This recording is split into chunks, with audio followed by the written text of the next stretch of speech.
आज का रिवीजन हम लोगों का होगा अमलगमेशन ऑफ कंपनीज का। अमलगमेशन ऑफ कंपनीज इंडिया में अकाउंटिंग स्टैंडर्ड 14 से गवर्न्ड होता है। अमलगमेशन का मतलब होता है दो कंपनी का मिल करके एक कंपनी बन जाना। दो रहेगा, पहले दो रहेगा, तीन रहेगा, चार रहेगा, बाद में वो लोग एक बन जाएगा। वो किसी भी तरीके से बन सकता है। फॉर एग्जांपल ए लिमिटेड और बी लिमिटेड दो कंपनी है, बी लिमिटेड ए लिमिटेड के अंदर घुस गया और ए लिमिटेड बन गया। तो आप बोलेंगे ये तो बना हुआ ही था, तो ए बन गया ना बी को मिला करके, ए एक रिस्ट्रक्चर्ड बड़ा कंपनी बन गया। दो का एक तो हुआ ना, दो का एक होना जरूरी है। वैसे ही मान लो ए है और बी है, दोनों मिल गया और एक तो नया कंपनी बन गया ए बी लिमिटेड, तो भी दो का एक तो बना ना। तो किसी भी तरीके से अगर मिल जाते हैं असेट्स एंड लायबिलिटीज या दो बिजनेसेस मिल जाते हैं तो हम लोग उसको अमलगमेशन बोलते हैं। अमलगमेशन दो तरह का होता है। One is called amalgamation in the nature of merger and another is called amalgamation in the nature of purchase. अगर आप amalgamation in the nature of merger की बात करो ना, तो उसमें क्या है, अमलगमेशन तो वही है कि ए और बी मिलके ए बी बन गया या ए ने बी को टेक ओवर कर लिया। उसमें 5 कंडीशन फुलफिल होता है। अगर 5 कंडीशन फुलफिल हुआ तो आप उसको मर्जर बोलेंगे, और अगर मर्जर बोलेंगे तो उसका अकाउंटिंग प्रोसेस अलग है, हम इधर में लेफ्ट में लिखेंगे। और अगर अपन परचेज बोलेंगे तो अगर 5 कंडीशन में से एक भी कंडीशन फेल हो गया तो अपन उसको परचेज बोलेंगे और उसका अकाउंटिंग प्रोसेस थोड़ा सा अलग है। Now let me start with merger वाला अमलगमेशन। वेंडर कंपनी का सारा asset liability purchasing company take over कर लेगा, पहला कंडीशन। दूसरा कंडीशन, वेंडर कंपनी के, वेंडर मतलब जो अपना बिजनेस को बेच रहा है और परचेजिंग मतलब जो बिजनेस खरीद रहा है। दूसरा कंडीशन, वेंडर कंपनी के कम से कम 90% share holder, equity share holder purchasing company के शेयर होल्डर बनने को रेडी रहेंगे, कम से कम 90%। तीसरा कंडीशन, वेंडर कंपनी के जो शेयर होल्डर परचेजिंग कंपनी के शेयर होल्डर बनने को रेडी हुए हैं, उनको उनके शेयर के बदले में सिर्फ equity share of the purchasing company ही मिलेगा। मतलब इक्विटी शेयर होल्डर ही बनेगा। फ्रैक्शनल पेमेंट उनको कैश में मिल सकता है, बट उनका मेजॉरिटी ऑफ द कन्वर्जन जो है शेयर इनटू शेयर ही होना चाहिए। मतलब वो जो वहां मालिक थे इस कंपनी में भी मालिक ही रहेंगे। चौथा कंडीशन, वेंडर कंपनी की सारी एसेट लायबिलिटी को परचेजिंग कंपनी जब अपनी बुक्स में रिकॉर्ड करेगा तो उसमें नो चेंज या मिनिमल चेंजेस लेकर के आएगा। सारा asset liability purchasing company record करेगा और मिनिमल चेंजेस, वो चेंजेस भी क्यों लेकर के आएगा, either because of changes in the accounting policies, मतलब मान लो वेंडर की अकाउंटिंग पॉलिसी और परचेजिंग की अकाउंटिंग पॉलिसी अलग है, तो मैच कराने के लिए, क्योंकि अब तो सारा एसेट लायबिलिटी एक ही बुक्स में आ जाएगा, तो उसके कारण अगर कोई चेंजेस लाना है तो लाओ। या अगर वेंडर कंपनी के कोई डिवेंचर उवेंचर वगैरह है, उनको अगर ज्यादा या कम पेमेंट करना पड़ रहा है तो वो डिवेंचर का अमाउंट अगर आप चेंज करना चाहो तो चेंज करो, अदरवाइज आपको चेंजेस करने की जरूरत नहीं है। एंड 5वां कंडीशन, हम लोग जब उनकी असेट लायबिलिटीज वगैरह को इनकॉर्पोरेट करेंगे तो उनके जो रिजर्व्स वगैरह हैं, मतलब उनके जो रिजर्व्स वगैरह, चौथा कंडीशन में पकड़ लो इसको भी, उनके जो रिजर्व्स वगैरह है उसको भी हम लोग इनकॉर्पोरेट करेंगे। माने असेट्स लायबिलिटी और रिजर्व्स को हम लोग इनकॉर्पोरेट करेंगे। और 5वां कंडीशन है, हम लोग उनके बिजनेस को कंटिन्यू करेंगे। माने वेंडर कंपनी का बिजनेस को डंप करके बंद नहीं कर देंगे, we will continue the business of the vendor company.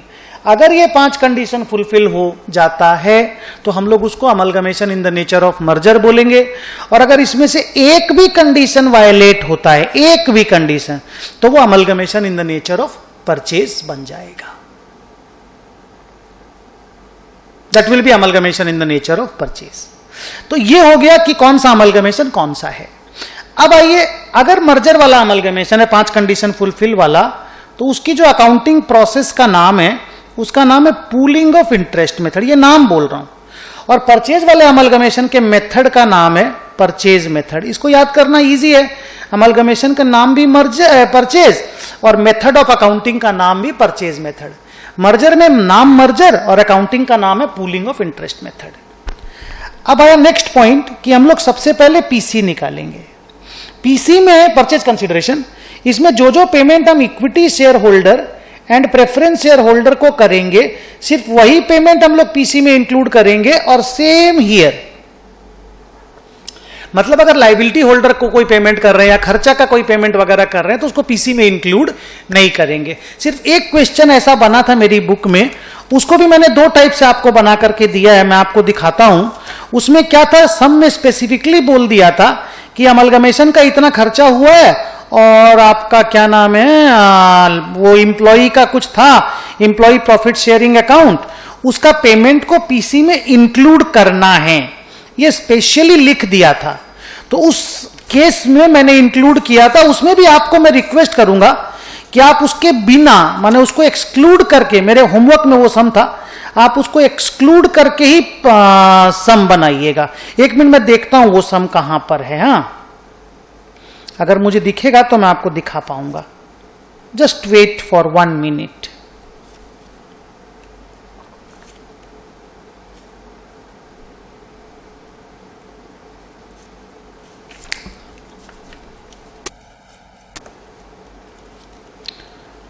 शायद मुझे सॉल्यूशन से दिखाई देगा, जस्ट वेट। हाँ,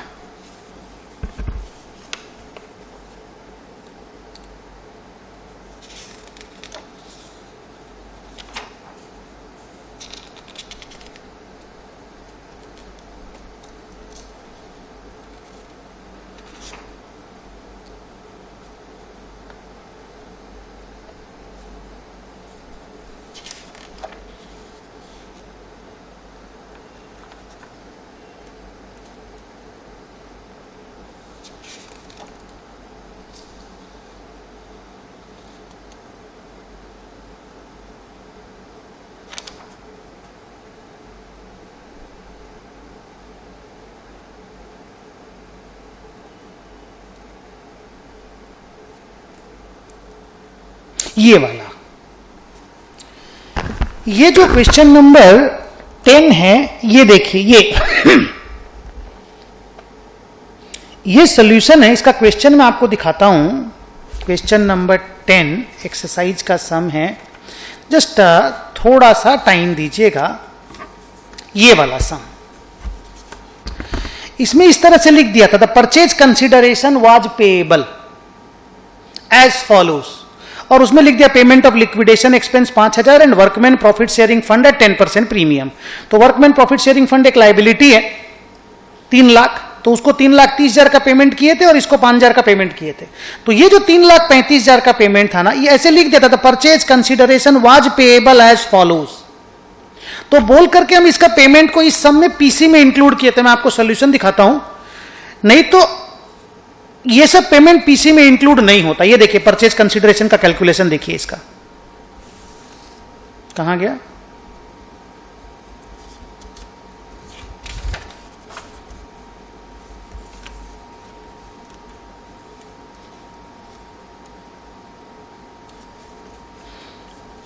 अभी अभी था, कहां चला जाता है।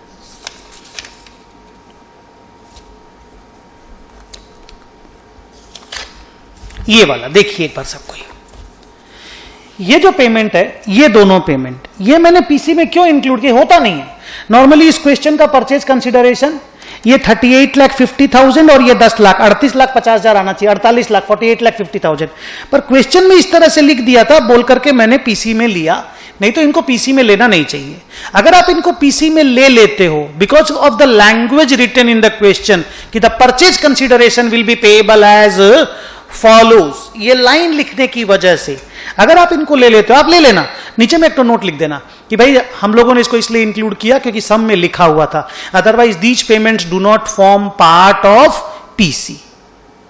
ओके, अच्छा, अगर आप इनको ऐसे डायरेक्टली पीसी में इंक्लूड कर लेते हो, अगर आप इनको डायरेक्टली ऐसे पीसी में इंक्लूड कर लेते हो, तो इनके बदले में पैसा ले लोगे और इनका अलग से अकाउंट खोल करके डायरेक्टली पैसा का पेमेंट कर दोगे। मतलब ये जो कैश अकाउंट बनेगा, ये देखिए, ये 3,30,000, ये वर्कमैन प्रॉफिट शेयरिंग फंड को डायरेक्टली पेमेंट कर दोगे। ये देखिए वर्कमैन प्रॉफिट शेयरिंग फंड का मैंने अकाउंट बनाया, ये देखिए यहां बाई बैलेंस ब्रॉट डाउन आ गया और इनको पेमेंट कर दिए, कैश ले लिए पीसी के थ्रू से। पीसी जो परचेजिंग कंपनी का अकाउंट एक तो खोलोगे, वहां से कैश ले लेना और इस लायबिलिटी का अलग से अकाउंट खोल के अलग से पेमेंट करके, जैसे नॉर्मल लायबिलिटी का प्रेफरेंस शेयर होल्डर का पेमेंट नहीं होता है क्या, प्रेफरेंस शेयर होल्डर का एग्जैक्टली जैसे पेमेंट होगा, यहां पे देखिए प्रेफरेंस शेयर होल्डर का पेमेंट, क्योंकि प्रेफरेंस शेयर कैपिटल का होल्डर का पेमेंट हम लोग पीसी में लेते हैं। एक मिनट रुके, मैं इसको थोड़ा सा बोल्ड करता हूं, होता है तो अगर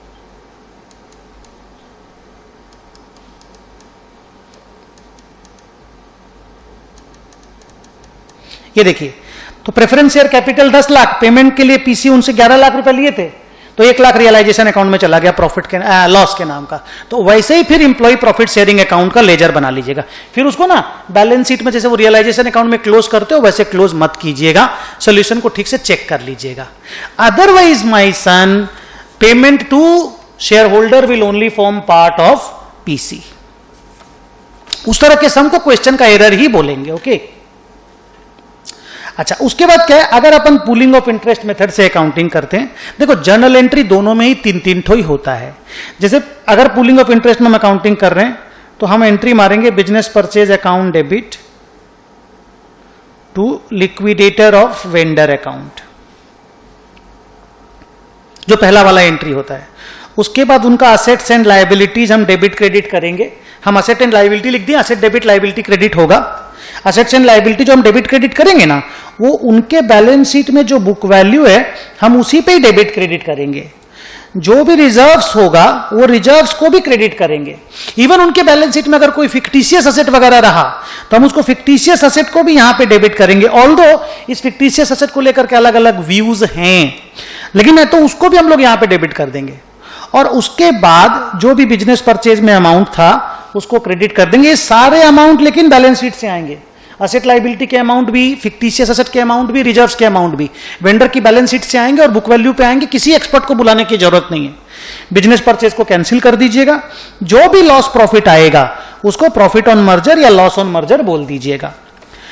इस प्रॉफिट ऑन मर्जर को डाल दीजिएगा कैपिटल रिजर्व में, अगर प्रॉफिट ऑन मर्जर आया तो। और अगर लॉस ऑन मर्जर आया, मान लो डेबिट साइड छोटा आया और लॉस ऑन मर्जर आया, तो capital reserve, general reserve, PL कहीं पे भी बैलेंस हो उससे एडजस्ट करके लॉस ऑन मर्जर को एडजस्ट कर दीजिएगा। कोशिश कीजिएगा कि रिजर्व को इसी ऑर्डर में एडजस्ट करें, सीआर, जीआर, पीएल। ऐसे कोई इंस्टीट्यूट की तरफ से कोई ऑर्डर लिखा हुआ नहीं है, पर मैंने अपना एक ऑर्डर बना के दिया ताकि बच्चों को आसानी हो जाए।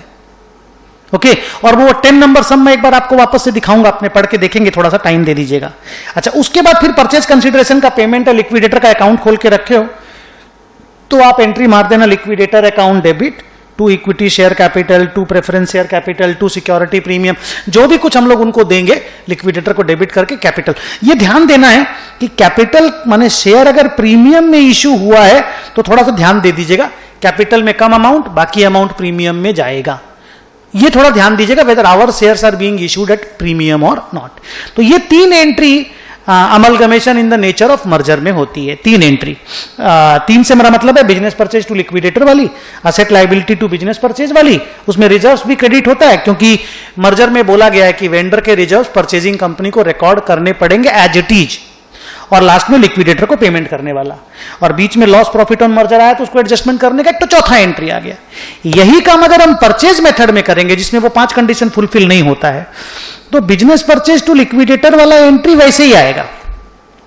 यहां जो asset and liability debit credit होगा वो सिर्फ asset and liability debit credit होगा, तुम्हारा रिजर्व्स क्रेडिट नहीं होगा, फिक्टिशियस असेट डेबिट नहीं होगा। और असेट लायबिलिटी भी जो डेबिट क्रेडिट होगा वो जो असेट लायबिलिटी हमने टेक ओवर किया है हम लोग सिर्फ उसी को डेबिट क्रेडिट करेंगे, क्योंकि अकॉर्डिंगली पैसा भी हमने उतना ही दिया होगा। तो असेट लायबिलिटी को डेबिट क्रेडिट कर दिया, फेयर वैल्यू पे एक्सपर्ट को बुला करके फेयर वैल्यू निकलेगा। अगर किसी एसेट लायबिलिटी का फेयर वैल्यू दिया हुआ नहीं है तो उसके बुक वैल्यू को फेयर वैल्यू मान लेंगे, टू बिजनेस परचेज लिख लेंगे, और ये जो एसेट लायबिलिटी है जिसको हम लोग फेयर वैल्यू पे डेबिट किए, क्रेडिट किए, नेटो बोला जाएगा इसको, net assets taken over at fair value. ये जो बिजनेस परचेज है तो परचेज कंसीडरेशन है, और नेटो पीसी का डिफरेंस या तो गुडविल या कैपिटल रिजर्व के नाम से डेबिट या क्रेडिट हो जाएगा। मर्जर में सबसे खास बात यह है कि गुडविल पैदा नहीं हो सकता, लॉस ऑन मर्जर आता है और उसको भी फिर रिजर्व से एडजस्ट कर देना पड़ता है मर्जर वाली अकाउंटिंग में, यहां पे मैंने आपको बताया था। बट परचेज वाली अकाउंटिंग में अगर हम लोग पीसी ज्यादा पेमेंट करते हैं, इवेंचुअली हमें लॉस होता है, तो वो गुडविल में डेबिट होता है। और इसी वाली गुडविल को अगले 5 साल में, इस साल में नहीं, जैसे ये तो बैलेंस शीट बनाओगे आप, बैलेंस शीट बनाने के बाद अगले 5 साल में आप इसको अमोर्टाइज कर दोगे स्ट्रेट लाइन बेसिस पे। और कमती पीरियड में भी अमोर्टाइजेशन होता है। और गुडविल की वर्किंग लाइफ का हिसाब किताब करने के लिए भी एस में नोट्स दिया हुआ, आप पढ़िएगा, मेरे बुक में है। अदरवाइज नॉर्मली 5 साल में अमोर्टाइज करना पड़ता है। हम लोगों को एग्जाम में अमोर्टाइजेशन इसलिए करना नहीं पड़ता है क्योंकि हम लोग को अमलगमेशन के तुरंत बाद बैलेंस शीट बनाने दे देता है। उसके बाद जब पीएल बनेगा ना, एक बार बैलेंस शीट बन गया अमलगमेशन के डेट के बाद में, फिर जब 1 साल बाद पीएल बनेगा तब वो डिप्रीशिएशन के जैसा गुडविल का भी डिप्रीशिएशन होगा, उसी को अमोर्टाइजेशन बोलते हैं। उसके बाद लिक्विडेटर का जो पेमेंट होता है, तीसरा वाला entry, liquidator account debit to equity capital to preference capital to security premium, वो पूरा सेम टू सेम वैसे का वैसे ही हो जाएगा। तो अगर मैं अभी तक का फर्क बताऊं ना, तो पीसी कंप्यूटेशन दोनों में सेम, दोनों माने मर्जर परचेज में सेम। पहला वाला journal entry business purchase to liquidator same. Asset liability merger में बुक वैल्यू पे लिखा जाएगा, परचेज मेथड में फेयर वैल्यू पे। फेयर वैल्यू नहीं होगा तो बुक वैल्यू पे लिख लेंगे। मर्जर में रिजर्व्स और फिक्टिशियस एसेट लिखना है, परचेज में नहीं लिखना। और जो भी डिफरेंस आता है, मर्जर में लॉस प्रॉफिट ऑन मर्जर नाम देना है, परचेज में गुडविल या कैपिटल रिजर्व नाम देना है।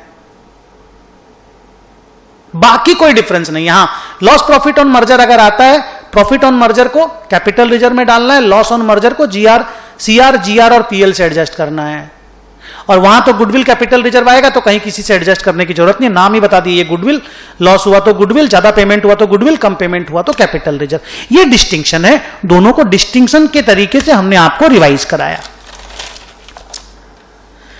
अब आता है 3-4 एक्स्ट्रा बात, जैसे अमलगमेशन एक्सपेंस, जैसे ये सब काम करने में खर्चा हुआ, तो आप एंट्री मारोगे amalgamation expense account debit to bank.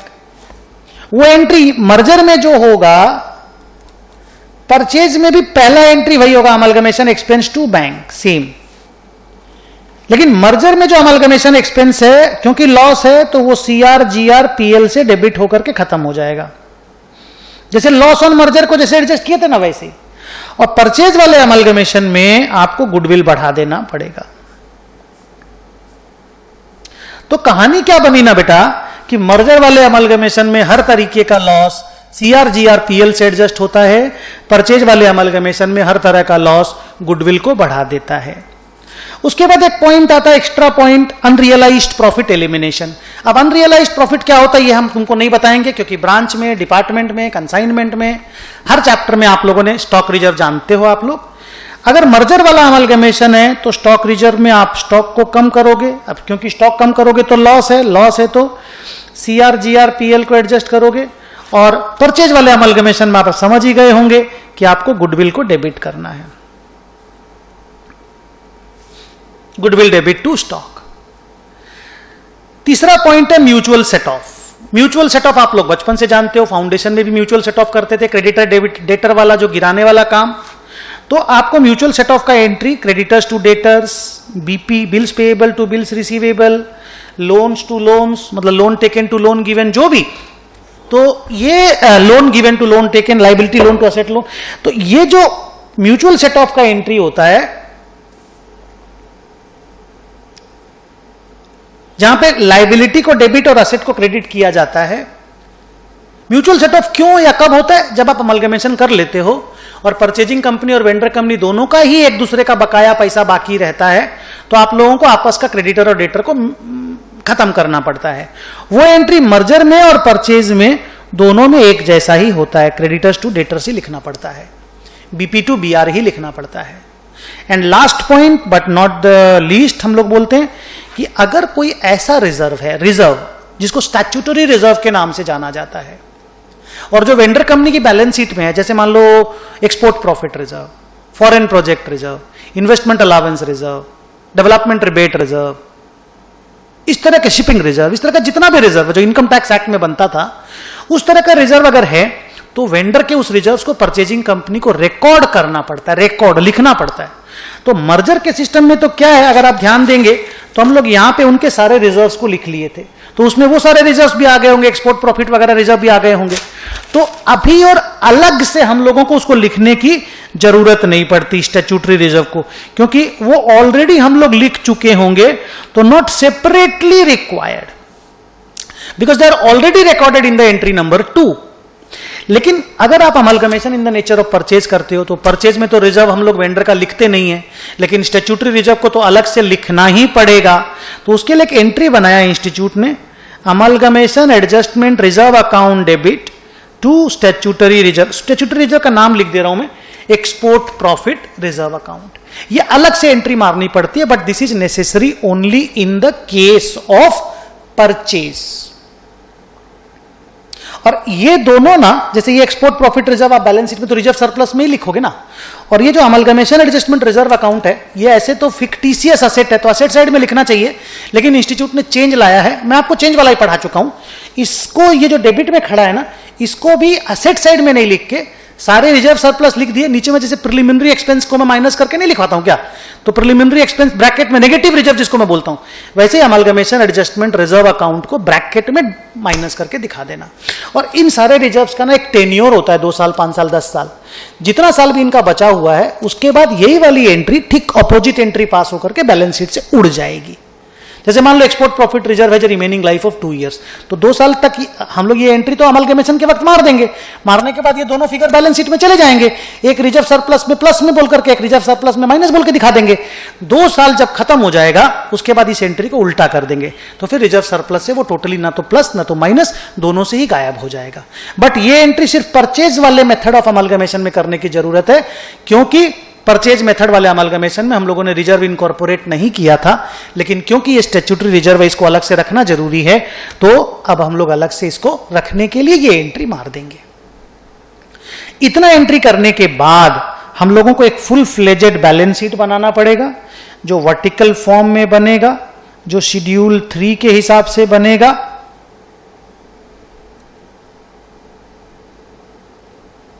Vertical form में बनेगा, शेड्यूल 3 के हिसाब से बनेगा, सारा रूल्स एंड रेगुलेशंस फॉलो करके बनेगा।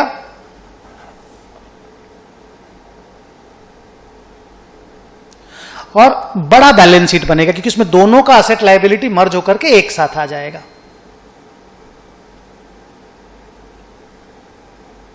You got it. और उसके बाद ना एक नोट्स बनाना पड़ता है, अमलगमेशन नोट्स बोल करके।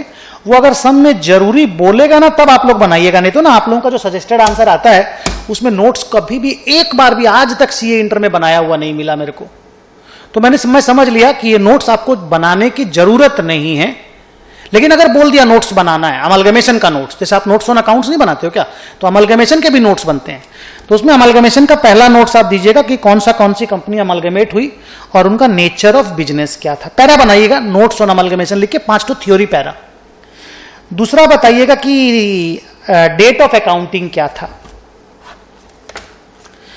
तीसरा बताइएगा कि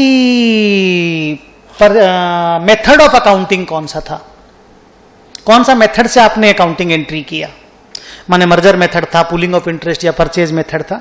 तो पहला हो गया date and nature, name and nature of business of the companies, date of accounting, method used for accounting. चौथा full detail of PC, purchase consideration का पूरा डिटेल दे दीजिएगा, फुल डिटेल, कितने शेयर होल्डर को कितने शेयर के बदले कितना शेयर दिए, प्रेफरेंस शेयर होल्डर को कितना दिए, क्या दिए, फुल डिटेल। और पांचवा बताइएगा आपका प्रॉफिट और लॉस ऑन मर्जर में कितना आया, प्रॉफिट आया कि लॉस आया, और आया तो कहां पे एडजस्ट किए वो बता दीजिएगा। और परचेज मेथड में आपको समझ में आता होगा कि प्रॉफिट लॉस ऑन मर्जर को कहां एडजस्ट किए, तो आपको गुडविल लिखना पड़ेगा कि भाई गुडविल कितना आया। ये 5 नोट्स आप लोग डिस्क्लोजर में तब दीजिएगा अगर इंस्टीट्यूट अलग से डिस्क्लोजर मांगेगा तो। ओके, अब एक बार हम आपको 10 नंबर सम जो होमवर्क में था ना, मैं आपको उस सम को दिखलाता हूं। हाँ, और मैंने वैसा क्यों किया मैं आपको बतलाता हूं, और फिर मेरी बची हुई बातों का मैं रिवीजन करवाता हूं। आप ये 10 नंबर सम देखिए, इसका सॉल्यूशन भी देखिएगा। ये देखिए सम, ये बैलेंस शीट का असेट साइड है, ये पूरा लायबिलिटी साइड है। एक्स ने वाई को बिजनेस को टेक ओवर किया, बुक वैल्यू पे लेने का बात हुआ। खाली बिल्डिंग का वैल्यू और मशीनरी का वैल्यू चेंज किया गया, माने सारा एसेट सारा लाइबिलिटी को लेने का बात हुआ। अब ये लिखा देख, purchase consideration was payable as follows, line देखो, फिर उसमें लिखा पेमेंट ऑफ लिक्विडेशन एक्सपेंस। अब अगर हम परचेज कंसिडरेशन के अंदर पीसी ले लेंगे, माने एक्सपेंस ले लेंगे, तो हम एक्सपेंस का इस तरह का एंट्री तो नहीं मार पाएंगे ना। फिर तो पीसी लेंगे, वहां से मेरे को पैसा मिलेगा, फिर वही वाला पैसा हम अमलगमेशन एक्सपेंस का पेमेंट करेंगे। ये तो अदर देन पीसी वाला अमलगमेशन एक्सपेंस है ना भाई। तो पीसी में अगर ये सब लेते हैं तो उसका डिफरेंस क्या होगा, मैं आपको अभी सम से दिखा दूंगा। तो ये लिखा पेमेंट ऑफ लिक्विडेशन एक्सपेंस 5000 और एम्प्लॉय प्रॉफिट शेयरिंग 3 लाख, इसको 330 में लेने के लिए बोला, माने ये पीसी में लेने बोला। जैसे इक्विटी शेयर होल्डर को पेमेंट करेंगे ना, प्रेफरेंस शेयर होल्डर को पेमेंट करेंगे पीसी, वैसे इसको पेमेंट करेंगे पीसी 3 लाख को। सम में इस तरह से बोला, और लिक्विडेशन एक्सपेंस को भी पीसी के अंदर में लेंगे। और फिर ये equity share holder preference share holder को जो भी पेमेंट करने बोला। अब अगर ऐसा लिख दिया तो मेरे पास क्या ऑप्शन बचता, हम नीचे नोट लिखेंगे कि भाई these two payment should not have formed part of PC because PC is only payable to the equity share holders, but as the sum has required कि इनको पीसी में लिया जाए, वी आर इंक्लूडिंग इट। ये लिख करके सम बना देना, मैंने ये करके ही सम बनाया है। अब मैं आपको सॉल्यूशन दिखाता हूं, सॉल्यूशन का डिफरेंस दिखाता हूं, ठीक है।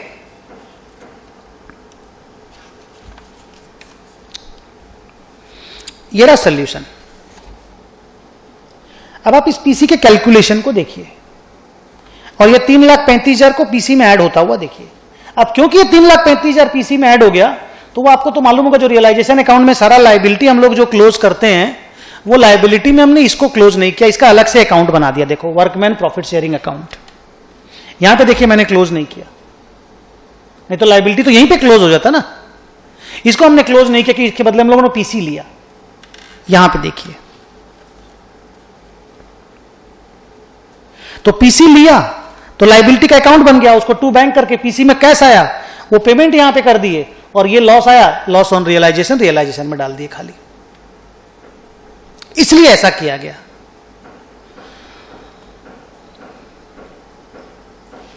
और सेम अमलगमेशन एक्सपेंस का भी किया गया।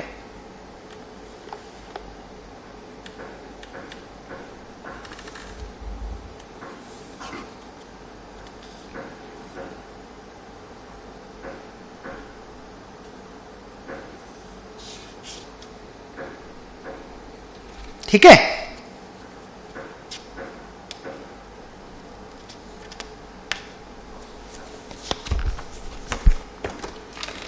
अच्छा, अब जो मेरा रिवीजन का टास्क है वो है how to close the books of the vendor company. पहले मैं आपको बता दूं, जब मैं अमलगमेशन का परचेजिंग कंपनी का बुक्स ऑफ का डिस्कशन कर रहा था पिछले आधे घंटे, तो मैं इस तरह से 2 कॉलम बना करके आपको रिवीजन कराया। ये रिवीजन मेरे को 2 कॉलम बना के नहीं बनाना पड़ेगा, क्योंकि वेंडर कंपनी का बुक्स, जो बुक क्लोजर वाला स्टोरी है, वो चाहे मर्जर वाला अमलगमेशन हो चाहे परचेज वाला अमलगमेशन हो, बुक क्लोजर एक ही जैसा होता है। मर्जर परचेज में अलग अलग, वेंडर कंपनी की बुक्स में कुछ डिफरेंस नहीं है, ये ध्यान रख लेना है। तो क्या क्या अकाउंट बनाएंगे? आंसर इज एक रियलाइजेशन अकाउंट बनाएंगे, एक परचेजिंग कंपनी अकाउंट बनाएंगे, एक इक्विटी शेयर होल्डर अकाउंट बनाएंगे, एक प्रेफरेंस शेयर होल्डर अकाउंट बनाएंगे, और एक कैश अकाउंट बनाएंगे अगर परचेजिंग कंपनी ने हमारा कैश टेक ओवर नहीं किया है। तो अगर purchasing company cash take over कर लेगा तो कैश रियलाइजेशन अकाउंट में ही क्लोज हो जाएगा, नहीं तो कैश का अलग से अकाउंट बनाना पड़ेगा। ये देखिए, सबसे पहले हम लोग क्या करेंगे, जितना भी असेट्स है वेदर टेकन ओवर और नॉट, ठीक है, सब यहां डाल के खत्म कर देंगे। लायबिलिटीज यहां डाल के खत्म कर देंगे, असेट और लायबिलिटी यहां डाल के खत्म हो गया। अच्छा, किसी असेट के अगेंस्ट में अगर प्रोविजन बैलेंस शीट में खड़ा है तो असेट यहां क्लोज होगा, प्रोविजन यहां पे क्लोज होगा, अलग अलग करके। इक्विटी शेयर कैपिटल और रिजर्व सरप्लस और फिक्टिशियस असेट शेयर होल्डर में लाके क्लोज कर देंगे, by capital by reserve to fictitious assets. Preference share holder लोगों का कैपिटल यहां पे लाके क्लोज कर देंगे। कैश अगर टेक ओवर ने प्रेफरेंस शेयर होल्डर, सॉरी यहां पे ये है preference share holder, preference share holder का कैपिटल यहां लाके क्लोज कर देंगे। अब देखिए क्या हुआ, और कैश अगर टेक ओवर नहीं हुआ तो यहां पे टू बैलेंस ब्रॉट डाउन लाए तो बैलेंस शीट पूरा क्लीन हो गया। इसको हम लोग बैलेंस शीट क्लीनिंग एक्सरसाइज भी बोलते हैं, झाड़ू लगना वाला काम बोलते हैं। असेट सारा यहां डाल दिए, कैश अगर टेक ओवर नहीं हुआ तो यहां डाल दिए, फिक्टिशियस असेट कुछ था तो यहां डाल दिए इक्विटी शेयर होल्डर में।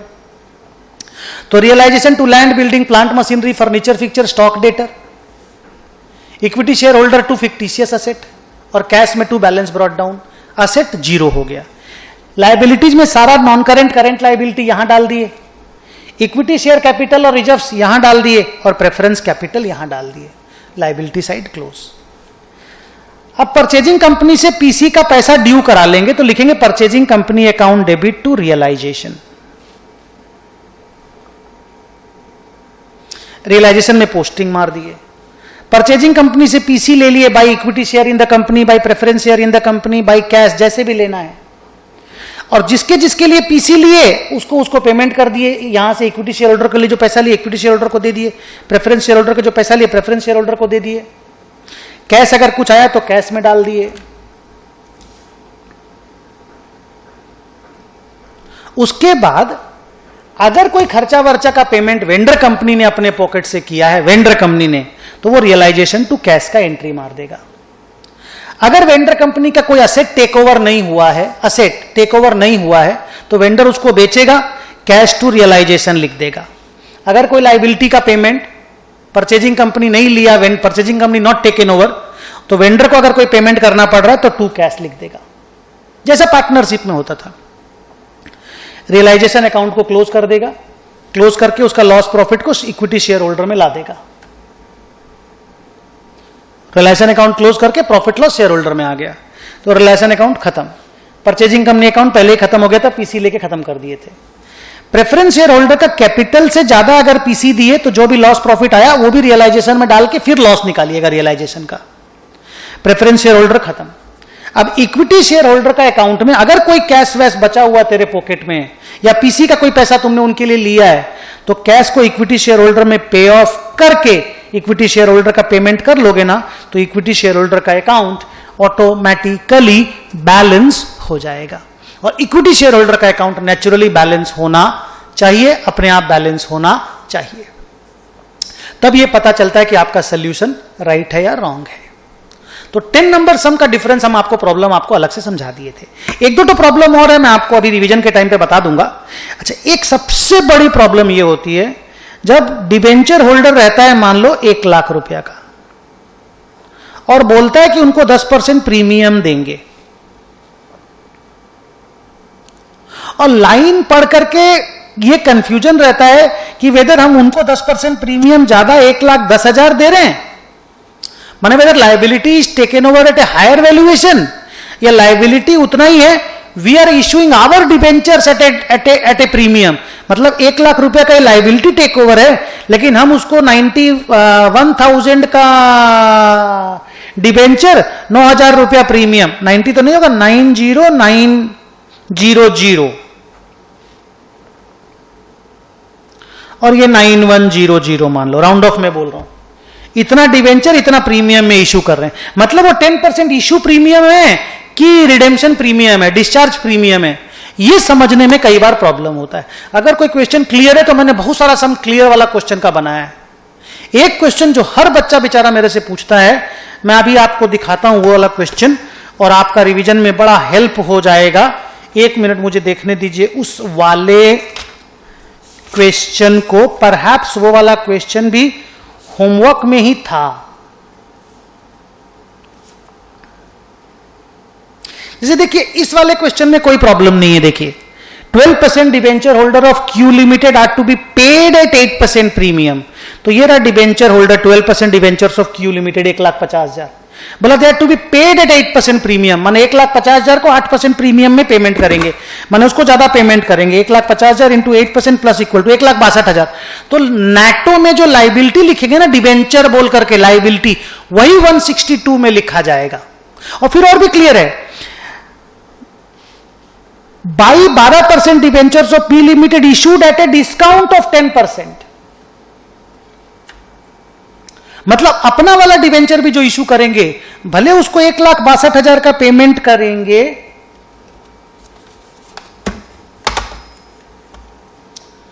बैलेंस शीट में 1,50,000 का डिबेंचर लिखा हुआ था, उसको पेमेंट हम 1,62,000 करेंगे और अपना जो डिबेंचर इशू करेंगे वो 18,000 डिबेंचर इशू करेंगे 1,80,000 का एट 18,000 डिस्काउंट। इस तरह का लैंग्वेज अगर एकदम क्लियरली लिखा होना तो देयर इज नो प्रॉब्लम।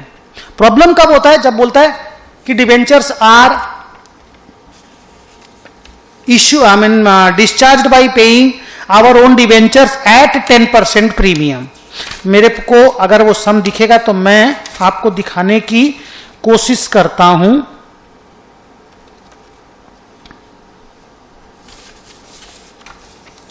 उस समय बहुत सारे बच्चों को प्रॉब्लम थी।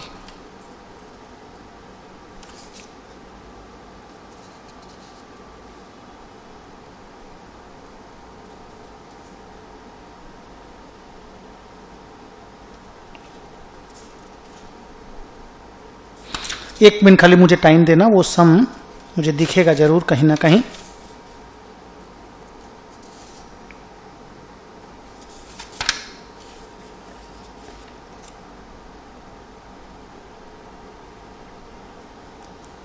हाँ ये रहा।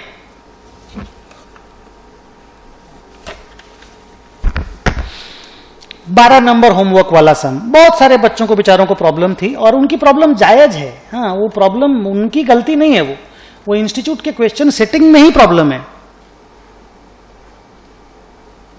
अब ये देखो 8% डिवेंचर वेंडर की बैलेंस शीट में 1,10,000 में लिखी हुई है। ये दोनों कंपनी को पीक्यू ने टेक ओवर कर लिया। अब यहां देखिए, the debentures of P limited are to be discharged by issue of 8% debentures of PQ at a premium of 70%। एक तो ये 70 नहीं है, ये काट करके 10 कर दीजिएगा प्लीज। तो ये 10% प्रीमियम में पेमेंट हुआ। अब इसमें प्रॉब्लम क्या है कि हम लोग डिबेंचर होल्डर को ज्यादा पेमेंट किए हैं या हम लोग अपना डिबेंचर ज्यादा में इश्यू किए हैं। अब इसमें अलग अलग वर्जन हो सकता है। जैसे कोई बोलेगा debentures of P limited are to be discharged, तो यहां तो कोई प्रीमियम वर्ड लिखा नहीं है, तो ये रिडेम्पशन प्रीमियम नहीं है। By issue of 8% debentures at a premium of 10%, तो यहां साफ लग रहा है कि हम लोग अपना डिबेंचर प्रीमियम में इश्यू किए, लेकिन इतना भी क्लियर नहीं है जितना क्लियर लग रहा है।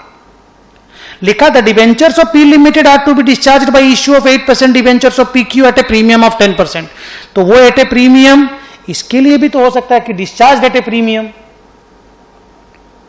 तो ऐसी सिचुएशन में माई पोलाइट रिक्वेस्ट इज, और मेरे सोल्यूशन में भी थोड़ा चेंज कराना है, माई पोलाइट रिक्वेस्ट इज, आप लोग ये मानिएगा कि हम लोग ये जो डिबेंचर है ना, जहां पे इशू और डिस्चार्ज प्रीमियम क्लियर नहीं होता, वहां उसको डिस्चार्ज प्रीमियम माना जाता है, रिडेम्पशन प्रीमियम माना जाता है। तो यहां पे ये मान लीजिएगा कि इस डिबेंचर होल्डर को 1,10,000 को हम 1,21,000 रुपया का डिबेंचर इशू किए हैं और